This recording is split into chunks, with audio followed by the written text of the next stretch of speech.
Good morning, folks. We're starting with the measurement mission animation from Storm Helen atop Madagascar. We will come back to this storm during our space weather portion. The Ubinas volcano joined Merapi and the Aleutian Islands in Alaska as having volcanic upticks this week. It was a mid-sized eruption there. Tons of articles out today about the Arctic sea ice. Rather than rehash those, let me give you some perspective from the folks who really know the ice, the NSIDC. Despite what you'll read today, this is not settled science or ultimately predictable, as evidenced by Antarctica's blatant refusal to melt as ordered by the world leaders, setting new high ice records on top.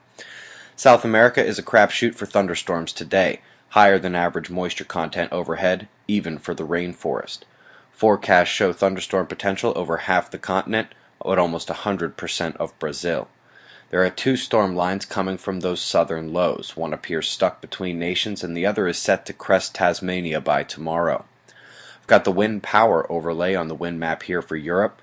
The strongest weather is still on the southeastern portion of the low, the southwestern coastlines of the continent, bringing heavy rain and strong winds to Portugal y España.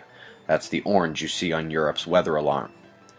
The Americas are still seeing lows boxing in the coastlines, but the top concern tonight will be for severe thunderstorms and a slight chance of damaging hail or even a tornado. You can really see how the two opposing air masses slam together while they work out major temperature, pressure, and moisture difference in no more than a 15-mile war zone along the convergence line. That's a lot of energy released to be felt by those standing below. Kicking it to space weather. Solar wind telemetry is all but totally calm. Slight speed elevation but no geomagnetic disruptions of any kind. As we wait for the coronal holes to face Earth tonight, we've lacked big quakes for 2 days, even with more moderate rumbling in the US and across the globe. These openings are of minor power, so the earthquake condition index is moderate only. Let's come back to Madagascar for that storm. Helen has weakened significantly, and not just since coming on shore. The space weather has died down on the sun.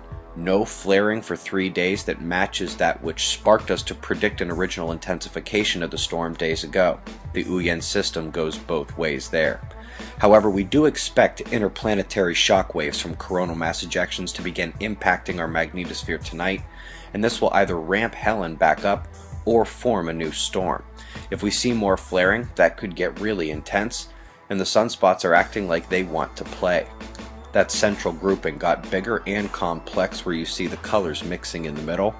Also, the incoming group has a diabolical magnetic situation but with some slightly smaller umbral cores. Most of you know about our new project at this point. We bought the RV and are going to hit the road, do the news every day, mobile style, while trying to come shake your hands. But we also started a Kickstarter campaign to try to take the mobile observatory to another level. You guys rocked it in 4 days, hitting the goal, and we're now just 1 week from the end date of the campaign. If you want your name on the RV, there's just 7 days left.